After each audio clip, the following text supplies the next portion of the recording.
बिस्मिल्लाहिर्रहमानिर्रहीम रब्बी ज़िदनी इल्मा आमीन। अस्सलाम वालेकुम स्टूडेंट्स, कैसे हैं सब। आज का हमारा नेक्स्ट टॉपिक है टॉपिक 2 जो हमारा स्मार्ट सिलेबस में शामिल है 10th क्लास फिज़िक्स में। वो है motion of a simple pendulum. यानी हमने ये प्रूव करना है या हमें ये चीज़ बता दी गई है कि motion of a simple pendulum क्या है, सिंपल हार्मोनिक मोशन। अब हम उसको according to simple harmonic motion जो हमने पहले प्रीवियस डेफिनेशंस पढ़ी या प्रीवियस एक्सप्रेशंस पढ़े, जिसमें हमने फोर्स कहा कि उसकी डायरेक्शन क्या है, ऑपोजिट टू द डिस्प्लेसमेंट, और वो क्या है, एक दूसरे के डायरेक्टली प्रोपोर्शनल, और एक्सेलरेशन भी क्या है, डिस्प्लेसमेंट के डायरेक्टली प्रोपोर्शनल, लेकिन उनके डायरेक्शंस क्या हैं, ऑपोजिट। आज हम ये टॉपिक स्टार्ट करेंगे और इंशाल्लाह ताला इसको कंप्लीट करेंगे। A simple pendulum also exhibits simple harmonic motion. It consists of a small bob of mass m suspended from the right string of length L, fixed at its upper end. In equilibrium position O, the net force on the bob is 0 and the bob is stationary. Now we bring the bob to the extreme position A. The net force is not 0. अब मैंने यहाँ पर ये जो आपकी छोटी diagram draw की गई है, मैंने उसको यहाँ पर एक बड़ी फॉर्म में ड्रॉ किया है। यानी आपका पेंडुलम यहाँ से फिक्स पॉइंट पे है, ये एक फिक्स पोजीशन है, और उस टाइम पे ये रेस्ट में है। रेस्ट में होने की वजह से यहाँ पर जो आपकी नेट फोर्स है वो भी क्या है, इक्वल टू 0। और जो आपकी यानी मीन पोजीशन है ओ, उस पे आपकी वेलोसिटी इस टाइम पे क्या है, 0, अभी, क्योंकि हमने कोई इस पे फोर्स अप्लाई नहीं की है। फिर हमने क्या किया कि इसको ए पर लेकर गए एक एक्सट्रीम पोजीशन पे, या तो आप इधर एक्सट्रीम पोजीशन पे ले जाएं या इधर, तो आपने उसको एक एक्सट्रीम पोजीशन पे ले गए और वो है आपकी ए। ठीक है, यहाँ पर ये बॉडी रेस्ट में है, ये बॉब रेस्ट में है। उसकी वजह क्या है, उसकी वजह है कि जो आपकी स्ट्रिंग है उसकी टेंशन, और जो आपकी बॉडी है मैस, जो बॉब है उसका वेट, वो क्या है, W is equal to mg। इसकी वजह से ये भी रेस्ट में है, इसके ऊपर अभी कोई फोर्स अप्लाई, इसका मतलब है नहीं हो रही, यानी सम ऑफ फोर्सेस क्या हो गया, 0। उसके बाद हम इसको एक्सट्रीम पोजीशन पे लेके गए। जब हम इस पोजीशन पे लेके गए तब इसकी नेट फोर्स 0 नहीं है। उसकी वजह इसके परपेंडिकुलर कंपोनेंट्स बन जाते हैं, जो W के परपेंडिकुलर कंपोनेंट्स हम कन्वर्ट करेंगे। हमने ये 9th में भी पढ़ा है कि weight is a form of force, यानी आप वेट का भी जो यूनिट लिखते हैं वो क्या लिखते हैं, न्यूटन्स लिखते हैं। तो हम फोर्स को रिजॉल्व कर सकते हैं उसके परपेंडिकुलर कंपोनेंट्स में, तो वो भी अभी हम ड्रॉ करके हम देखेंगे कि ये किस वजह से वापस मूव करती है। एक्सट्रीम पोजीशन पे ले आए और इस पोजीशन पे अब जो नेट फोर्स यहाँ पर आकर हो जाएगी वो क्या हो जाएगी कि वो 0 नहीं है। There is no net force acting along the string, as the tension of string cancels the component of weight mg cos theta. Hence, there is no motion along this direction. The component of weight mg sin theta is directed towards the mean position and act as the restoring force. Due to this, the bob starts moving towards the mean position O.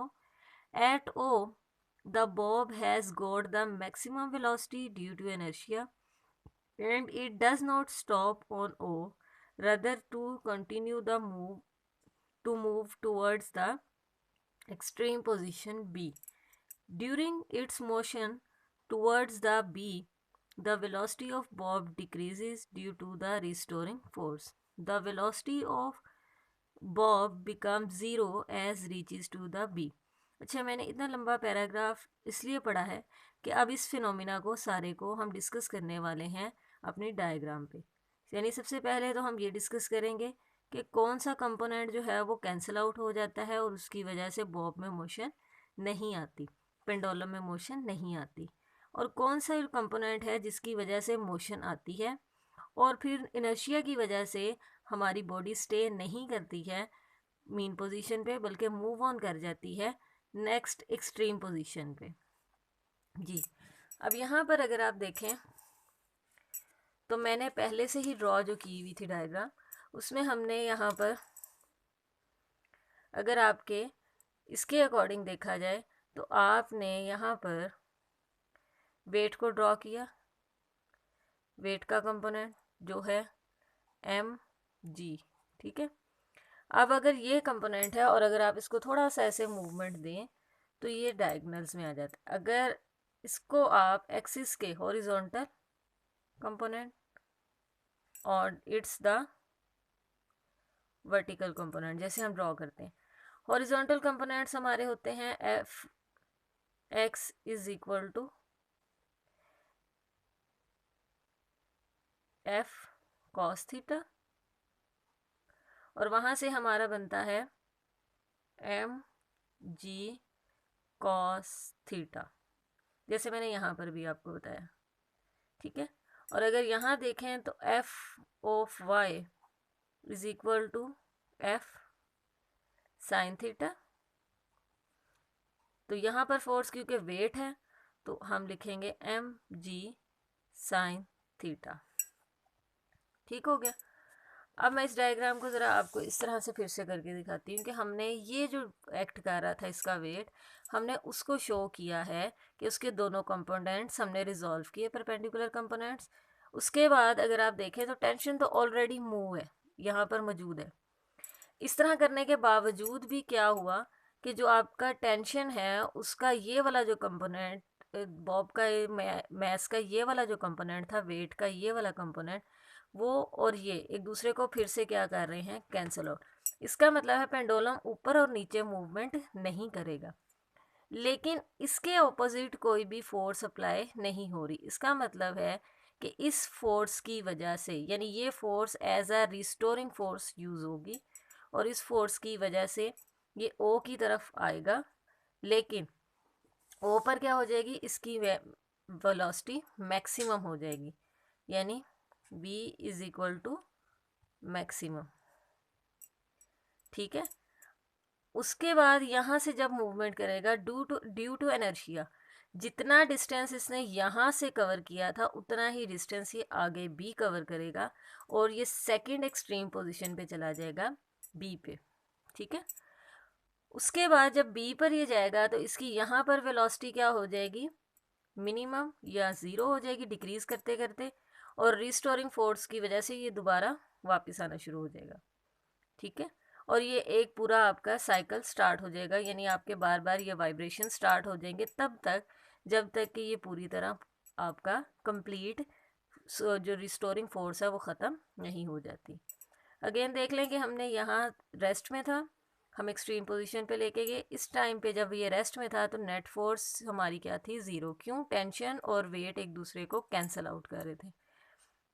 लेकिन जब हम extreme position पे लेके गए तो अब इन पे जो हमने फोर्स खुद अप्लाई कर दी, उसकी वजह से जो हमारी बॉब है, पेंडुलम है, उसने मूवमेंट स्टार्ट की। अब वो मोशन किस वजह से हो रही थी कि आपके जो वर्टिकल्स यहाँ पर जो टेंशन थी उसने आपके हॉरिजॉन्टल कंपोनेंट्स को कैंसिल आउट कर दिया और वर्टिकल कंपोनेंट वजह बना उसकी वापस मोशन का। जब ओ पर आया तो उस वक्त उसकी स्पीड मैक्सिमम थी, इसने यहाँ स्टे नहीं किया और फौरी तौर पर ड्यू टू इनर्शिया ये बी पोजीशन तक गया। यहाँ पर जाने के बाद दोबारा से क्या होगा कि ये दोबारा वापस आएगा। इस तरह से जब तक पूरी रिस्टोरिंग फोर्स यूज़ नहीं हो जाती तब तक हमारा पेंडुलम क्या करेगा, वाइब्रेशन करेगा। अब यहाँ से अगर आप देखें,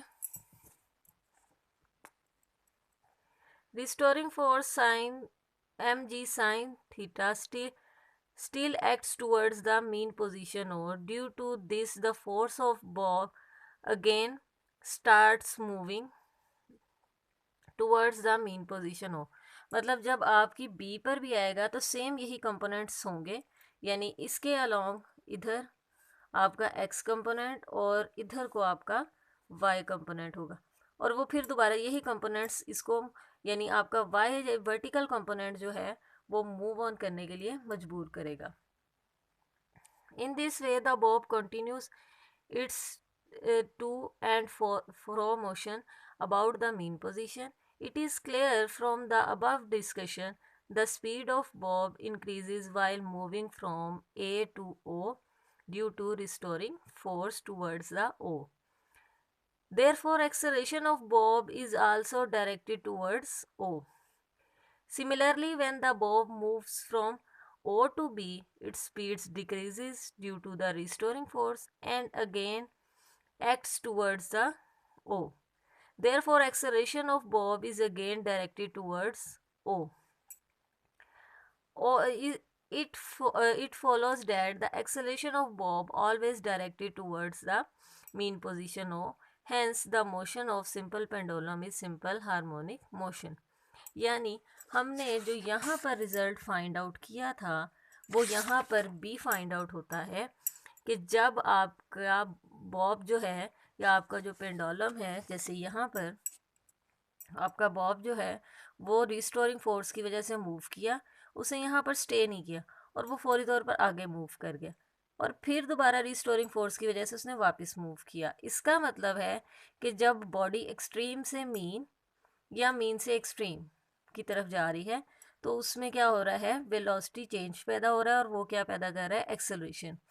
और जब एक्सट्रीम पोजीशन से मीन पोजीशन की तरफ बॉडी आ रही है तो एक्सेलरेशन जो पैदा हो रहा है वो किसकी डायरेक्शन में है, इन टुवर्ड्स द उसके ओ के डायरेक्टेड है। ठीक है, यहाँ पर देख लें, डायरेक्टेड टुवर्ड्स ओ। ठीक है, तो यही हमारा यहाँ पर है कि एक्सेलरेशन तो पैदा हो किस वजह से, डिस्टेंस की वजह से, यानी एक्सेलरेशन और डिस्टेंस का आपस में रिलेशन क्या है, डायरेक्टली प्रोपोर्शनल।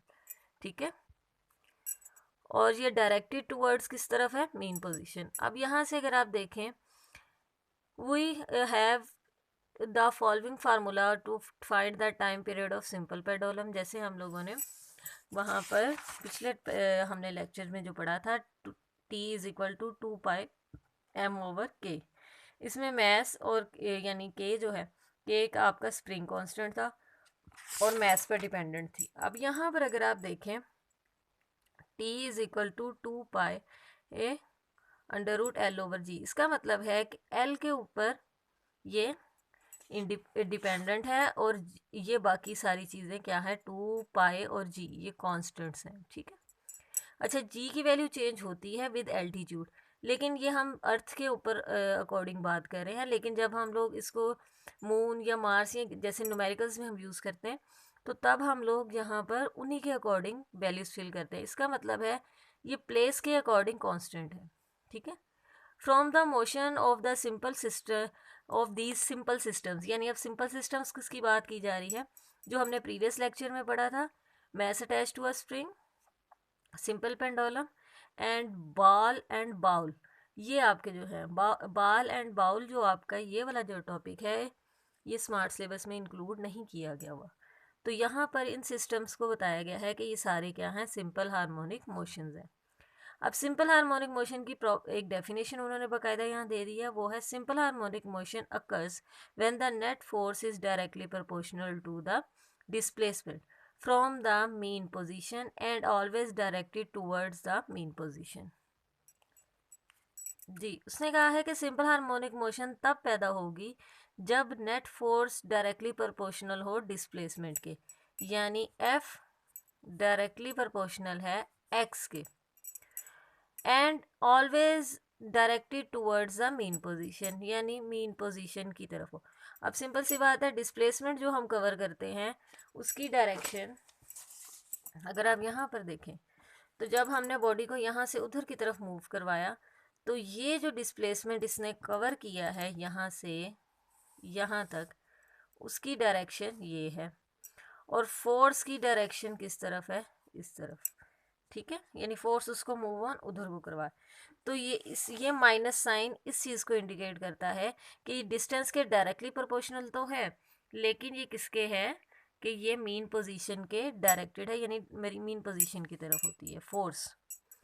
उसके बाद उन्होंने कहा है in other words when an object is oscillated about a fix position mean position such that its acceleration is directly proportional to its displacement from the mean position is always directed towards the mean position। यानी यहाँ पर अब कहा गया है a directly proportional है x के, यानी acceleration is directly proportional the displacement, ठीक है। और उसके साथ भी माइनस का साइन अप्लाई किया गया है। उसका भी मीनिंग यही है कि जब आपकी चेंज ऑफ एक्सेलरेशन हो रहा है तो एक्सेलरेशन की डायरेक्शन और डिस्प्लेसमेंट की डायरेक्शन एक दूसरे के ऑपोजिट है, लेकिन फोर्स की तरह जो आपकी एक्सेलरेशन भी है वो डायरेक्टेड किस तरफ है, मीन पोजीशन की तरफ। यानी दोनों चीज़ें किसकी तरफ आपको ले जा रही हैं, मीन पोजीशन की तरफ। ये दोनों डेफिनेशंस आपकी इसके लिए सिंपल हार्मोनिक मोशन की दोनों कंडीशंस जो हैं वो फुलफिल होती हैं, और ये दोनों डेफिनेशंस आप यूज़ कर सकते हैं, ठीक है। अब इन डेफिनेशंस को यूज़ करते हुए यहाँ पर कुछ उसके अहम फीचर्स डिस्कस किए गए हैं जो कि मैंने आपको फर्स्ट वाले लेक्चर में समझा चुकी हुई हूँ। अब इसको दोबारा सिर्फ हम एक दफ़ा पढ़ लेते हैं। A body executing simple harmonic motion always vibrates about a fix position, यानी एक मीन पोजीशन होगी उसकी, जैसे आपके पेंडुलम में थी, ठीक है। यानी इसमें आपकी फिक्स पोजीशन है ओ, मीन पोजीशन, और अगर आप इसमें भी देखें तो यहाँ पर भी आपकी एक फिक्स पोजीशन है और उसी के इर्द गिर्द ही आपकी बॉडी मूवमेंट कर रही है। It's acceleration is always directed towards the mean position, ये हमने इसमें डेफिनेशन में भी पढ़ा है और हमने इसको प्रूव भी किया था इस जगह पे, ठीक है। अब यहाँ से अगर आप देखें the magnitude of acceleration is always directly proportional to the displacement, ये हम लोगों ने अभी यहाँ पर भी डिस्कस किया है। The acceleration will be zero at the mean position while it will be maximum at the extreme position। मैंने सिंपल पेंडुलम जो आपको mass attach to a spring था उसमें ये भी बताया था कि अगर यहाँ वेलोसिटी आपकी मैक्सिमम है तो एक्सेलरेशन फिर क्या हो जाएगा, ज़ीरो। और यहाँ अगर वेलोसिटी आपकी चेंज हो जाती है, ज़ीरो पे चली जाती है, तो acceleration at this point will be maximum. इधर भी ऐसा ही होगा जैसे मैंने आपसे उसमें भी आपको बताया था कि 9th क्लास में आपने जैसे पढ़ा है कि एक बॉडी को आप नीचे से ऊपर की तरफ जब फेंकते हैं तो एक्सट्रीम पोजीशन पे जाके उसकी वेलोसिटी क्या हो जाती है, ज़ीरो हो जाती है। अब यहाँ से हम एक टेबल भी बना सकते हैं कि काइनेटिक एनर्जी फिर यहाँ पर क्या होगी, मिनिमम, और पोटेंशियल एनर्जी हाइट पे जाकर क्या हो जाती है, मैक्सिमम। यहाँ से जब आपकी वेलोसिटी मैक्सिमम हो गई तो काइनेटिक एनर्जी फिर क्या हो जाएगी, मैक्सिमम, और पोटेंशियल एनर्जी आपकी क्या हो जाएगी, मीन पोजीशन पे ज़ीरो। इसी तरह यहाँ पर अगर आप देखें तो फिर से काइनेटिक एनर्जी ज़ीरो या मिनिमम हो जाती है और पोटेंशियल एनर्जी आपकी क्या हो जाएगी, मैक्सिमम। ये law of conservation of energy को ही यहाँ यूज़ किया जा रहा है, और सेम जैसे आपके स्प्रिंग सिस्टम में मैंने बताया था सेम उसी तरह ही यहाँ पर डिस्कस किया गया। इसके बाद देखें its velocity is maximum at the mean position and zero at the extreme position. यही चीज़ जो मैंने अभी आपको एक्सप्लेन की है कि वेलोसिटी आपकी मीन पोजीशन पे क्या होगी और एक्सट्रीम पोजीशन पे क्या होगी जी। इसके बाद है now we discuss the different terms which is characterize the simple harmonic motion, यानी ऐसी टर्म्स जो कि सिर्फ करेक्टराइज हैं सिंपल हार्मोनिक मोशन के साथ। सबसे पहली वाइब्रेशन होना, और वो भी फिक्स पॉइंट के गिर्द, यानी एक one complete round trip of a vibrating body about it's mean position is called vibration. यानी ये मीन पोजीशन है ओ, और एक बॉडी एक्सट्रीम पोजीशन पे गई, उसने एक राउंड किया, यहाँ तक आई, दूसरी भी एक्सट्रीम पोजीशन पे गई और वापस आई, यानी उसने एक पूरा सर्कल कंप्लीट किया, तो उसको हम क्या कहेंगे, वाइब्रेशन। टाइम पीरियड, यानी इस वाइब्रेशन को, एक वाइब्रेशन को कंप्लीट करने के लिए उसने जितना टाइम लिया, that time taken by the vibrating body to complete one vibration is called time period. अच्छा, जब टाइम पीरियड की बात की जाए, जस्ट टाइम पीरियड, तो तब हम लोग जो फार्मूला ऑलरेडी पढ़ चुके हैं, t is equal to 2 pi L/G और t is equal to 2 pi M/K, तो हम वो राइट करेंगे। फ्रीक्वेंसी वाला फार्मूला हम तब राइट कर सकते हैं जब हम फ्रीक्वेंसी वाली टर्म इससे पहले पढ़ लें, ठीक है। मतलब वो ठीक तो है, अगर फ्रीक्वेंसी आपको गिवन है तो आप सिंपल उसका रेसिप्रोकल ले लें, टाइम पीरियड फाइंड आउट हो जाता है। लेकिन जब अगर आपसे कोई पूछे कि टाइम पीरियड का फार्मूला बताएं, तो आप ये राइट करेंगे। आप अगर फ्रीक्वेंसी वाला फार्मूला राइट करेंगे तो फिर पहले आप फ्रीक्वेंसी को वहाँ पर डिफाइन करेंगे, ठीक है। तो टाइम पीरियड क्या है कि वो टाइम जो एक वाइब्रेटिंग बॉडी लेती है एक वन वाइब्रेशन को कंप्लीट करने के लिए, उसे हम क्या कहते हैं, टाइम पीरियड। उसके बाद है frequency, the number of vibration और a cycle of a body in 1 second. यानी हो सकता है कि कई बॉडीज ऐसी भी हों जो 1 सेकेंड में ज़्यादा नंबर ऑफ वाइब्रेशंस कंप्लीट कर लेती हों, तो उनको हम क्या कहते, उस तादाद को हम क्या कहते हैं जो 1 सेकेंड में कंप्लीट कर सके, उसको हम कहते हैं फ्रीक्वेंसी। यानी कितनी दफ़ा वो 1 सेकेंड में वाइब्रेट कर सकती है बॉडी, और उसका है वो फ्रीक्वेंसी क्या है, रेसिप्रोकल ऑफ टाइम पीरियड जी। इसके बाद है amplitude, the maximum displacement of a vibrating body on either side from its mean position is called its amplitude। Amplitude meaning कि आपके मीन पोजीशन से किसी भी एक एक्सट्रीम पोजीशन की तरफ, या तो आप यहाँ इस तरफ चले जाएं इस पूरे डिस्टेंस को, या फिर यहाँ से यहाँ चले जाएं इस डिस्टेंस को, ये टोटल डिस्टेंस की बात नहीं, एक एक्सट्रीम पोजीशन से मीन पोजीशन की तरफ, ठीक है। ये जो डिस्टेंस है इन्होंने कहा है आइदर साइड, यानी दोनों में से किसी एक की तरफ, जो ये जो डिस्टेंस है, डिस्प्लेसमेंट है, वो आपका क्या है, एम्पलीट्यूड है, ठीक है। इस तरह से ये आपका एम्पलीट्यूड इस तरह से आपको बताया गया है। ये टर्म्स यहाँ डिस्कस की गई हैं और उसके साथ में ये सिंपल पेंडुलम का डिफरेंस आपको डिस्कस किया गया है। तो ये आज का आपका लेक्चर है कि motion of simple pendulum, simple harmonic motion की definition with reference of force and with reference of acceleration, और उसके बाद उसके फीचर्स जो मैंने दोनों लेक्चर्स में आपको बार बार रिवाइज करवाए हैं, जिसमें आपके वेलोसिटी, एक्सेलरेशन, काइनेटिक एनर्जी और पोटेंशियल एनर्जी की बात हुई है। उसके अलावा इसके जो मेन कैरेक्टरिस्टिक्स है उसमें vibration, time period, frequency and amplitude. इसके साथ में एक क्वेश्चन जो मोस्ट इम्पोर्टेंट क्वेश्चन है और अक्सर शॉर्ट क्वेश्चंस में आता है कि टाइम पीरियड जो है वो किस पे डिपेंडेंट है। टाइम पीरियड सिर्फ और सिर्फ of pendulum, sorry, time period of pendulum, तो वो सिर्फ और सिर्फ डिपेंडेंट है लेंथ पे, ना तो बॉब के मैस पे डिपेंडेंट है, ना ही एम्पलीट्यूड पे, ठीक है। The time period is independent of its mass and amplitude, यानी जो time period of a pendulum है वो इंडिपेंडेंट है किससे, मैस से और एम्पलीट्यूड से। इसका मतलब है फार्मूले के भी अकॉर्डिंग देखें तो ये लेंथ पे डिपेंडेंट है, ठीक हो गया। ये आपका पूरा टॉपिक है। इस टॉपिक से रिलेटेड वर्कशीट्स भी अवेलेबल हैं, हर टॉपिक से रिलेटेड आपको वर्कशीट अवेलेबल हो सकती हैं। इसमें अगर आप देखें तो यहाँ पर पेंडुलम की पूरी डायग्राम है, इसको लेबल करना है हमने, यहाँ label the diagram and right the asking terms, यानी ये टर्म्स जो हमने यहाँ आस्क की गई हैं वो, और इस पूरी डायग्राम को हम लेबल करेंगे। उसके बाद है डिफाइन द गिवन टर्म्स, यानी जो टर्म्स हैं इसमें vibration, time period and frequency and amplitude, यानी जो अभी हमने ये डेफिनेशंस पढ़ी हैं ये यहाँ पर इंक्लूड है। आपको हर टॉपिक से रिलेटेड वर्कशीट्स भी प्रोवाइड की जा सकती हैं, ठीक है। तो इसके अकॉर्डिंग अगर आप तैयारी करें तो इंशाल्लाह ताला आपको बड़ी अच्छी तरह इस चीज़ को लर्न हो जाएगा, ठीक है बेटा।